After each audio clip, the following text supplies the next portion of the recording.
अस्सलाम वालेकुम नाज़रीन, सियासत टीवी के प्राइम टाइम में आप सबका तहे दिल से इस्तकबाल है। मैं हूँ फरजान अहमद। सबसे पहले पेश है प्राइम टाइम की हेडलाइंस। तेलंगाना आरटीसी यूनियन और हुकूमत के दरमियान बातचीत का हुआ दूसरा दौर। मुलाजिमीन के मुतालबात पर गौर करने के लिए तलब किया गया था इजलास। तेलंगाना में आरटीसी हड़ताल के दौरान खुदसूजी की कोशिश करने वाला 55 साला ड्राइवर शंकर गौड़ जख्मों की ताब न लाते हुए चल बसा। खानदान और आरटीसी मुलाजिमीन में गम की लहर। आरटीसी ड्राइवर शंकर गौड़ की मौत सदमे का बास। अफराद खानदान का दुख की घड़ी में देंगे साथ। तेलंगाना के चीफ मिनिस्टर रेवंत रेड्डी का बयान। मगरबी बंगाल फतह करने के बाद दिल्ली पर भी कब्जा किया जाएगा। चीफ मिनिस्टर ममता बनर्जी ने जाहिर किया अज़्म। इसराइल और लेबनान के दरमियान जंगबंदी में मजीद 3 हफ्तों की तोसी कर दी गई। ट्रंप ने भी की तस्दीक। और ईरानी वज़ीर ख़ारजा अब्बास सिरासी की पाकिस्तान की सियासी और अस्करी क़यादत से टेलीफोन पर बातचीत। खत्ते की सूरत हाल और जंगबंदी के उमूर पर तबादले ख़याल। हेडलाइंस आपने देखी और पेश है खबरों की तफसीलात। शुरुआत करेंगे बड़ी खबरों से। तेलंगाना आरटीसी यूनियनों के साथ बातचीत का दूसरा दौर पुरअमन माहौल में सेक्रेटरीट में हुआ। आला सतही इंतजारों की कमेटी, इसमें स्पेशल चीफ सेक्रेटरी विकास राजू और दाना किशोर और TGSRT के MD वाई नागिरेड्डी भी शामिल हैं। इस मीटिंग में हिस्सा लिया।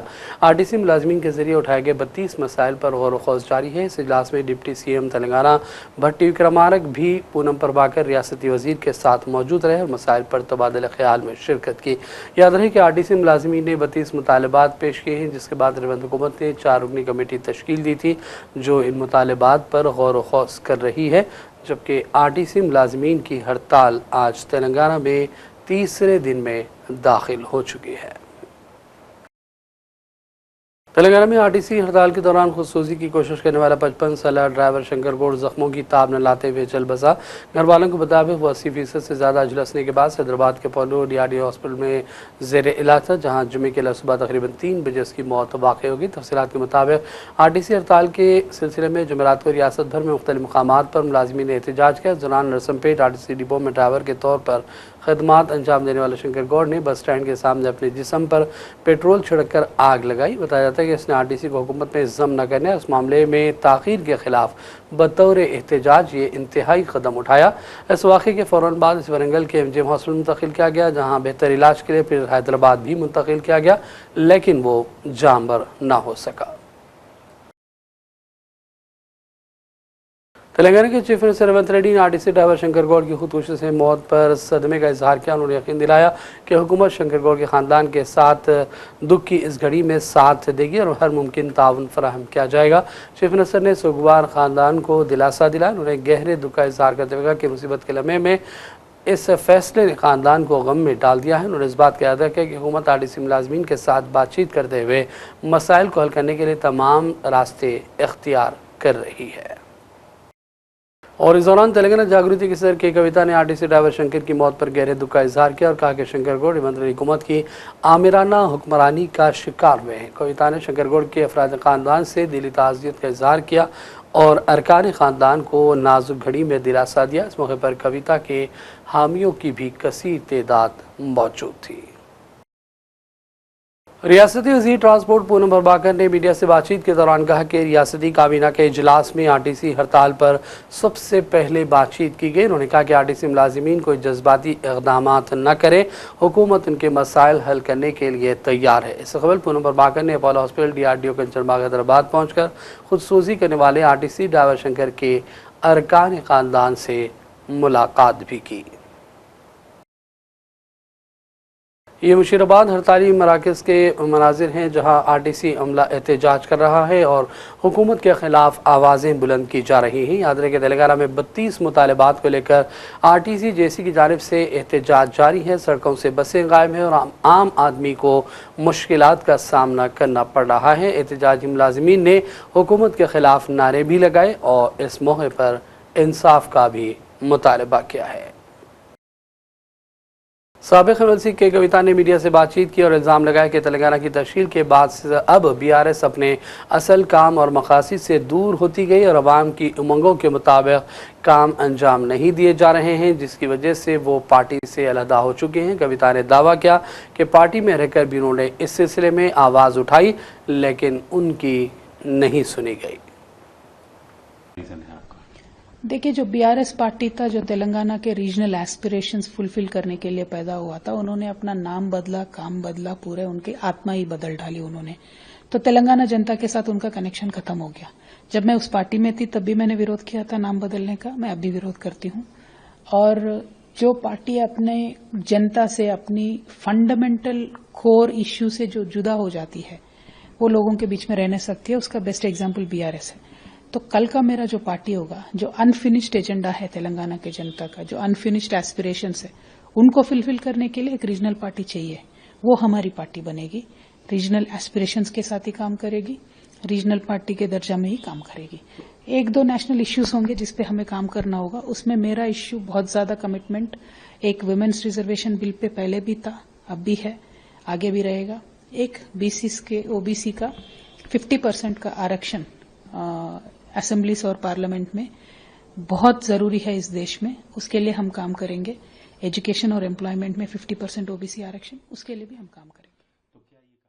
तेलंगाना के वज़ीर उत्तम कुमार रेड्डी ने कहा कि हमने सुप्रीम कोर्ट के साबिक़ जज जस्टिस पिनाकी चंद्र घोष को कालेश्वरम प्रोजेक्ट से जुड़े मसाइल के सिलसिले में जिम्मेदारी दी और तहकीकाती कमीशन का सरबराह बनाया और सीबीआई इंक्वायरी की भी मांग की गई थी। इस दौरान साबिक़ चीफ मिनिस्टर केसीआर और साबिक़ वज़ीर आबपाशी हरीश राव हाईकोर्ट से रुजू हुए और रिपोर्ट पर अमलावरी को रुकाया गया। उत्तम कुमार ने कहा कि चीफ मिनिस्टर रेवंत रेड्डी और वो खुद तमाम दस्तावेज़ात और मुख्तलिफ एजेंसियों की रिपोर्ट्स के साथ सीबीआई के डायरेक्टर से मुलाकात कर रहे हैं और इस प्रोजेक्ट की सीबीआई इंक्वायरी का डायरेक्टर से मुतालबा किया जाएगा।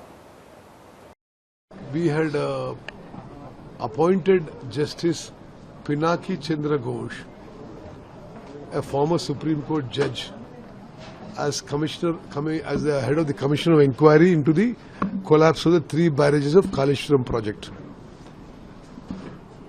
There was many observations and since the matter is sub judice, I don't want to say anything more. But whether it is the Justice Ghosh Commission of Inquiry, or the National Dam Safety Authority report, or the Controller and Auditor General report, or the Vigilance Commission report, they put the blame of the Kaleshwaram project disaster, catastrophe, on the earlier government and on the former Chief Minister and the former Irrigation Minister. Against that, and we also asked for a CBI inquiry into it. The former CM and the former Irrigation Minister went to the High Court. High Court upheld the Commission of Inquiry. But they said that they very minor, some procedural technical issue they pointed out, but they did not stay the CBI investigation into it. Chief Minister Revanth Reddy Garu and myself, we are going to meet the Director CBI with all the documents and all the reports of various agencies and submit to the Director CBI and ask for a CBI inquiry into the Kaleshwaram project. Telangana में कांग्रेस हुकूमत के इख्तियार में आई 2.5 साल मुकम्मल हो गए, मगर जिस तरह मंशूर में अक़लियतों के लिए फंड जारी करने का वादा किया गया वो अब तक पूरा नहीं हो सका। क्या वजह है कि मुसलमानों को तेलंगाना काबीना और चेयरमैनशिप ओहदों में भी नज़रअंदाज करने का सिलसिला जारी है। इन्हीं और दीगर अहम सवालात पर वरंगल कांग्रेस के सीनियर कायद और साबिक़ा वक्फ बोर्ड वरंगल चेयरमैन इस्माइल शमसी कादरी ने बयान दिया है।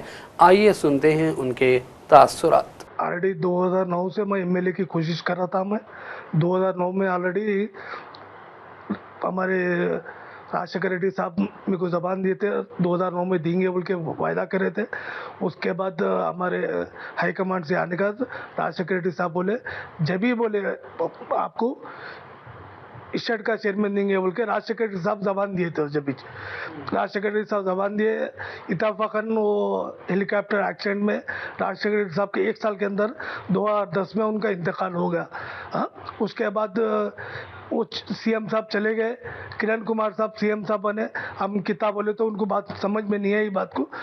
उसके बाद फिर 10 साल के बाद कांग्रेस की हुकूमत आई। अब रेवंत रेड्डी साहब अब जबान दिए, भट्टी विक्रमा साहब जबान दिए, हमारे एमएलए नैनी राजन रेड्डी साहब भी बोले किसी हाल में आपको इस्माइल तुंदाबड़ा को कंपल्सरी आपको स्टेट चेयरमैन आरटीसी चेयरमैन देंगे बोल के बात करें। और करीब 54 या 56 स्टेट के चेयरमैन पोस्ट खाली है। अब किसी हाल में परसों भी मीनाक्षी नटराजन साहब, राजशेखर रेड्डी साहब सब बैठ के मीटिंग हुई। ये हफ्ते में उसका ऑलरेडी अब इंशाल्लाह अल्लाह चाहे तो 2-4 दिन में, तो एक हफ्ते के अंदर कंपलसरी अपने को आरटीसी चेयरमैन का वायदा करे। आरटीसी चेयरमैन किसी हाल में इंशाल्लाह मिल जाएंगे। नहीं, नाराज नहीं है। अब हाईकमांड को भी देखना पड़ता है भाई, वो हिसाब से अब जो पोस्टा देने का था मुसलमानों को दिए ना भाई पोस्टा। 7-8 स्टेट के चेयरमैन भी दिए। अब पहले मिनिस्ट्री देना था 2 साल, अजरुद्दीन को मिनिस्टर साहब भी दिए, शबीर अली साहब को वो पोस्ट भी दिए। सबको दे लेते आ रहे ना भाई। 35-40 साल से मैं काम कर रहा हूँ कांग्रेस पार्टी में, एक ही पार्टी में रह के काम कर रहा हूँ। उनका हाईकमांड का काम था, ये ऑलरेडी सबसे पहले मेरे को देना था ऑल एक्चुअली। अब थोड़ा वो लोग क्या सोच रहे हैं, क्या बात है, अंदरूनी बात है, मैं ऑलरेडी जवाब तो दिया। हैदराबाद के बदमाराव नगर इलाके में सनसनीखेज कत्ल का वाक़या पेश है, जिस इलाके में सनसनी देखी गई। तफसीलात के मुताबिक मुशीराबाद के जमिस्तानपुर से ताल्लुक़ रखने वाला 42 साल आलिम पेशे से AC मैकेनिक था। पुलिस के मुताबिक जुमेरात की शब बदमाराव नगर चिलकगुड़ा में मकतूल अलीम ने मुल्ज़मान सैयद इलीस और जहांगीर के साथ शराब नोशी के बाद जब तीनों बाहर निकले तो उनके दरमियान माली लेन देन के मामले पर शदीद बहस हुई, जो देखते ही देखते झगड़े में बदल गई। इस दौरान सैयद इलियास और जहांगीर ने अलीम पर चाकू से हमला कर दिया। इस हमले में अलीम शदीद जख्मी हो गया और मौके पर ही दम तोड़ दिया। पुलिस का कहना है कि मकतूल और मुल्ज़िमान को जुआ खेलने की भी आदत थी और अलीम ने जहांगीर से कर्ज भी लिया था, जिसकी अदायगी न होने से ये तनाज़ा खड़ा हुआ था। और वाही नाज़रीन करेंगे चंद अहम कौमी और आलमी खबरों की जानिब। मरकज़ी वज़ीर दाखिला अमित शाह ने दावा किया कि मगरबी बंगाल में पहले मरहले के तहत 152 सीटों पर 23 अप्रैल को हुई वोटिंग बीजेपी के फतेह के इशारे दे रही है। इस दौरान मगरबी बंगाल की चीफ मिनिस्टर ममता बनर्जी ने बीजेपी को शदीद तनकीदों का निशाना बनाया और कहा कि मेरी पैदाइश बंगाल में हुई, मैं बंगाल में मरूंगी, बंगाल फतह करने के बाद मैं दिल्ली पर भी कब्जा करूंगी। ममता बनर्जी ने बीजेपी के साथ साथ बीजेपी के लिए काम करने वालों को भी तनकीदों का निशाना बनाया और कहा कि बीजेपी के लिए काम करने वाले सभी लोगों के नाम फहरिस्त में हैं। आपने बीजेपी बैकग्राउंड की बुनियाद पर लोगों को लाया और इसी के मुताबिक अफसरान का तकर्रुर किया। याद रखिए, आप में हराने की सलाहियत नहीं रखते। उन्होंने ये भी कहा कि हम नाइंसाफ़ी के ख़िलाफ़ लड़ते हैं, अपने हुकूक़ के लिए लड़ेंगे। मेरी पैदाइश बंगाल ही में हुई है, बंगाल जीतने के बाद दिल्ली पर कब्ज़ा होगा। मुझे इक़्तिदार नहीं चाहिए, मुझे दिल्ली में बीजेपी की तबाही चाहिए। बीजेपी न सिर्फ बंगाल से मिट जाएगी बल्कि इसे दिल्ली से भी हटाना होगा। और अब लेते हैं छोटा सा ब्रेक के बाद दोबारा हाजिर होंगे। अपनी परेशानियों को दूर करें। खुदा ने परेशानियों को दूर करने का अहम रास्ता जवाहरात यानी कि पत्थरों की ताकत में रखा है। बिजनेस के मसले, जॉब नहीं मिल रहा है, दौलत नहीं आ रही है, बीमारियां पीछा नहीं छोड़ रही है, बच्चों के मसले, मियाँ बीवी के मसले, एक परेशानी जाती नहीं कि दूसरी आ जाती है। डॉक्टर निसार के 25 साल तजुर्बे और पत्थरों के महारत के जरिए परेशानियों का हल पाएं। राशि स्टोन्स इंडिया पर आएं और अपने प्रॉब्लम्स को दूर करवाएं और अपनी जिंदगी को असली जवाहरात की ताकत से बदलें। एक कॉल 9912-041-041 पर करें और कामयाबी हासिल करें। हमारा पता है राशि stones India, the Leela hotel के पीछे, road number 3, Banjara hills, Hyderabad. सियासत टीवी के न्यूज़ बुलेटिन में फिर एक मरतबा आपका खैर मकदम है। राघव चड्ढा ने आम आदमी पार्टी से रिश्ता तोड़ने का ऐलान कर दिया है। उन्होंने इल्ज़ाम लगाया कि आप बदुनमान लोगों के हाथ पे चली गई है, इसलिए वो पार्टी से अलग होकर आवाम के दरमियान जा रहे हैं। उन्होंने भी कहा कि आज हम खुद को बीजेपी के साथ जोड़ते हैं। आपको बताते चले कि 6 और अरकान ने भी बीजेपी में शमूलियत का फैसला कर लिया है। और अब ये पार्टी देश के लिए नहीं, देश के हित के लिए नहीं, बल्कि अपने पर्सनल फायदे के लिए काम कर रही है। आप में से कई लोग पिछले कुछ सालों से मुझे ये कह भी रहे थे और मैं पर्सनली पिछले कुछ सालों से ये महसूस कर रहा था that I am the right man in the wrong party. I repeat, I am the right man in the wrong party.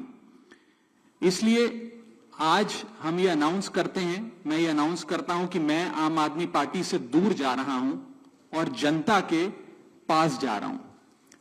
Politics में आने से पहले मैं एक प्रैक्टिसिंग चार्टर्ड अकाउंटेंट था। मंच पर बैठे मेरे साथी कोई साइंटिस्ट था, कोई एजुकेशनिस्ट था, और आज जो लोग आम आदमी पार्टी का दामन छोड़ रहे हैं, अलग हो रहे हैं, आम आदमी पार्टी से दूर हो रहे हैं, उनमें कोई वर्ल्ड क्लास क्रिकेटर रहा, कोई पद्मश्री रहे, कोई सोशल एक्टिविस्ट रहे, ये तमाम लोग अपना सब कुछ छोड़ छाड़ कर, सब कुछ न्योछावर कर कर एक करप्शन फ्री इंडिया का संकल्प लेकर आए थे और इस पार्टी को स्थापित किया था। मैं इस पार्टी का फाउंडिंग मेंबर था। मुझसे बेहतर आम आदमी पार्टी को शायद ही कोई जानता होगा। हम सब ने मिलकर पूरी कमिटमेंट और डेडिकेशन के साथ इस पार्टी को दिल्ली में स्थापित किया, पंजाब में स्थापित किया और देश के अन्य राज्यों तक पहुंचाने का प्रयास किया। लेकिन आज मैं बहुत दुख के साथ, बहुत पीड़ा के साथ और बहुत शर्म के साथ ये कह रहा हूं कि जो पार्टी करप्शन खत्म करने की कसम खाकर बनी थी, वो पार्टी आज करप्ट और कॉम्प्रोमाइज्ड लोगों के हाथ में बुरी तरीके से फंस चुकी है। और इसीलिए हर वो देशभक्त आदमी जो भारत मां की सेवा करने के लिए आम आदमी पार्टी से जुड़ा था, पार्टी छोड़ चुका है या वो आम आदमी पार्टी छोड़ रहा है एक एक करके। मैं सरल भाषा में कहूं तो हम इसराइल और लेबनान के नुमाइंदों के दरमियान गुज़िश्ता रोज़ वाशिंगटन में मुज़ाकरात के बाद अमेरिकी सदर ट्रंप ने ऐलान किया कि इसमें मज़ीद 3 हफ्तों की तोसी कर दी गई। इब्तिदा में 16 अप्रैल को दोनों ममालिक के दरमियान 10 रोज़ा जंगबंदी पर इत्तफाक़ हुआ था। अमेरिकी महकमा ख़ारिजा के मुताबिक मुआहदे में इसराइल को ये हक़ हासिल था कि वो अपने दिफा में किसी भी वक्त मनसूबाबंद फौरी या जारी हमलों के खिलाफ ज़रूरी इक़दाम करे। लेबनान के लिए लाजिम है कि वह हिज़्बुल्लाह और दीगर तमाम गैर रियासती मुसल्लह ग्रुपों को इसराइली अहदाफ़ के खिलाफ हमले करने से रोकने के लिए नतीजा खेज़ मुज़ाकरात करे। फ़रीक़ैन इस बात को तस्लीम किए कि लेबनान की सलामती की मुकम्मल जिम्मेदारी लेबनानी सिक्योरिटी फोर्सेस पर होती है। इसराइल और लेबनान ने अमेरिका से दरख्वास्त भी की कि वो तमाम बाकी मसाइल के हल के मकसद से बराह रास्त मुज़ाकरात को मुमकिन बनाने का अमल जारी रखे। बयान में कहा गया कि जंगबंदी इसराइल की जानिब से नेक नियति के इजहार के तौर पर है, जिसका मकसद दोनों फरीक़ैन के दरमियान मुस्तकिल सलामती और अमन के मुआहदे की जानिब मुज़ाकरात को मुमकिन बनाना है। ईरानी वज़ीर ख़ारिजा अब्बास इराक़ची ने पाकिस्तान की सियासी और अस्करी क़यादत से टेलीफोनिक रब्ता करके ख़ित्ते की सूरत हाल और जंगबंदी के हवाले से तबादला ख़याल किया। ईरानी मीडिया ने बताया कि अब्बास इराक़ची ने पाकिस्तानी नायब वज़ीर-ए-आज़म वज़ीर ख़ारिजा इसहाक़ डार और फील्ड मार्शल आसिम मुनीर से भी अलहदा गुफ्तगू की। बताया गया कि वज़ीर ख़ारिजा अब्बास इराक़ची ने गुफ्तगू में ख़ित्ते की सूरत हाल और जंगबंदी पर बातचीत की। ख्याल है कि पाकिस्तान की जानिब से अमेरिका और ईरान के दरमियान जंगबंदी के लिए कोशिशें जारी हैं। पाकिस्तान की जानिब से वज़ीर-ए-आज़म शहबाज शरीफ, वज़ीर ख़ारिजा इसहाक़ डार और field marshal Asim Munir America और ईरान समेत मुख्तलिफ ममालिक के साथ मुसलसल राब्ते में हैं ताकि दूसरे दौर की बातचीत हो और मुआहदा मुमकिन बनाया जा सके। और इस दौरान अमेरिकी सदर ट्रंप ने ईरान पर जौहरी हमले के इम्कान को मुस्तरद कर दिया और कहा कि वो ऐसा कोई इरादा नहीं रखते। उनका मौक़िफ़ उस बयान के चंद हफ्ते बाद सामने आया जिसमें उन्होंने ईरान की तहज़ीब को मुकम्मल तौर पर मिटा देने और तबाह करने की धमकियां दी थी। वाइट हाउस में जब मीडिया के नुमाइंदों ने ट्रंप से ईरान के ख़िलाफ़ जौहरी हथियार इस्तेमाल करने के बारे में सवाल किया तो ट्रंप ने कहा कि वो इन्हें इस्तेमाल नहीं करेंगे। उन्होंने बातचीत जारी रखते हुए कहा कि मैं जौहरी हथियार क्यों इस्तेमाल करूंगा जब हम उनको उसके बगैर ही रिवायती तरीक़े से तबाह कर चुके हैं। इनके मुताबिक किसी को जौहरी हथियार इस्तेमाल करने की इजाज़त नहीं देना चाहिए। याद रहे कि ट्रंप ने 7 अप्रैल को ईरान को नस्लकुशी की धमकियाँ दी थी और कहा था कि आज रात एक पूरी तहज़ीब दम तोड़ देगी जिसे कभी भी वापस नहीं लाया जा सकेगा। They are both very united in that way. Yeah, I think there's a very good chance of having peace. I think it should be an easy one relative to some of the things we're working on. It should be an easy one, but it's been so many years because nobody focused on it. But Lebanon was a great country. It was a beautiful country, smart people, very brilliant people, doctors, professors, economists, some of the smartest people on the planet. But it got torn apart by different factions and nothing having to do with them, outside factors. So I think it can be brought back pretty quickly. And when do you think our president will meet Netanyahu here at the White House? I think we'll do it during this period of time, during the 3-week period, ideally. I mean, I'd like to suggest over the 3-week ceasefire. If you can do that. Well, we're here. We'll do it in the Oval Office. And regarding Hezbollah, he's not responding to our government. He's doing whatever he wants. What do you say for Hezbollah? Well, look, Israel has to, I mean, we're just talking about it. Israel is going to have to defend itself if they're shot at, and they will. I would never say that they can't. It would be nice if they wouldn't have to bother with that, but if something happens, they're going to have to defend themselves, as you know. But they're going to do it carefully, and they're going to be surgical as opposed to beyond surgical, and there's a lot they can do. But Israel is going to have to defend itself. And regarding our Lebanese speaker, Nabil Berri reportedly told Prince Yazid bin Farhan that Lebanon will not move forward with peace unless Saudi Arabia is involved. What is your reaction to that statement, and do you believe Saudi Arabia must play a central role in a potential Lebanon-Israel peace process? Well, Saudi Arabia is great, and they have a great leader. And I think that they'd be very happy with this. I haven't spoken to them, I will. This happened very quickly. But Saudi Arabia is going to be, they're great people, a great place, incredible place. I know it very well. But I know the leader very well, and he'd want to see something like this happen. He's a tremendous guy. Pope ने America और Iran पर जंग के खात्मे के लिए अमन मुज़ाकरात जारी रखने पर जोर दिया और कहा कि इस तनाज़े ने ईरान में बेकसूर लोगों की एक पूरी आबादी को मुतासिर किया। उनका ये बयान अमेरिकी सदर ट्रंप की जानिब से पोप पर एक तवील तनकीदी पैगाम जारी होने के बाद सामने आया। उन्होंने कहा कि तमाम फरीक अमन के फ़रोग़, जंग के ख़तरात के ख़ात्मे और बैनुल-अक़वामी क़ानून के एहतराम के लिए हर मुमकिन कोशिश करें। पोप ने भी कहा कि वो इस बात की तरग़ीब देना चाहते हैं कि नफ़रत और तक़सीम के बजाय अमन की कोशिशें जारी रखी जाएं। Should be respected and protected. So when a regime, when a country takes decisions which takes away the lives of other people unjustly, then obviously that is something that should be condemned. And sometimes we have diplomatic relationships with countries that have authoritarian leaders. We have the opportunity to speak with them on a diplomatic level, on a formal level. We don't always make great proclamations criticizing, judging, or condemning, but there's an awful lot of work that goes on behind the scenes to promote justice, to promote humanitarian causes, to look for at times situations where there may be political prisoners and finding a way for them to be freed, situations of hunger, of sickness, etc. So the Holy See, by maintaining, if you will, a neutrality and looking for ways to continue our positive diplomatic relationship with so many different countries, we're actually trying to find a way to apply the gospel to concrete situations so that the lives of people can be improved. The Holy See has already spoken to the German bishops. The Holy See has made it clear that we do not agree with the formalized blessing of couples, in this case homosexual couples, as you ask, or couples in irregular situations, beyond what was specifically, if you will, allowed for by Pope Francis in saying all people receive blessings. When a priest gives a blessing at the end of Mass, when the Pope gives a blessing at the end of a large celebration like such we had today, there are blessings of all people. Francis is... और आखिर में headlines पर डालेंगे एक और नज़र। Telangana RTC union और हुकूमत के दरमियान बातचीत का हुआ दूसरा दौर। मुलाजिमीन के मुतालबात पर गौर करने के लिए तलब किया गया था इजलास। तेलंगाना में आरटीसी हड़ताल के दौरान खुदसूजी की कोशिश करने वाला 55 साला ड्राइवर शंकर गौड़ जख्मों की ताब न लाते हुए चल बसा। खानदान और आरटीसी मुलाजिमीन में गम की लहर। आरटीसी ड्राइवर शंकर गौड़ की मौत सदमे का बास। अफराद खानदान का दुख की घड़ी में देंगे साथ। तेलंगाना के चीफ मिनिस्टर रेवंत रेड्डी का बयान। मगरबी बंगाल फतह करने के बाद दिल्ली पर भी कब्जा किया जाएगा। चीफ मिनिस्टर ममता बनर्जी ने जाहिर किया अज़्म। इसराइल और लेबनान के दरमियान जंगबंदी में मजीद 3 हफ्तों की तोसी कर दी गई। ट्रंप ने भी की तस्दीक। और ईरानी वज़ीर ख़ारजा अब्बास सिरासी की पाकिस्तान की सियासी और अस्करी क़यादत से टेलीफोन पर बातचीत। खत्ते की सूरत हाल और जंगबंदी के उमूर पर तबादले ख़याल। प्राइम टाइम का सिलसिला फ़िलहाल यही ख़त्म करते हैं। मोहम्मद फरजान अहमद को पूरी टीम के साथ इजाज़त दें। देखते रहिए सियासत टीवी। अल्लाह हाफ़िज़।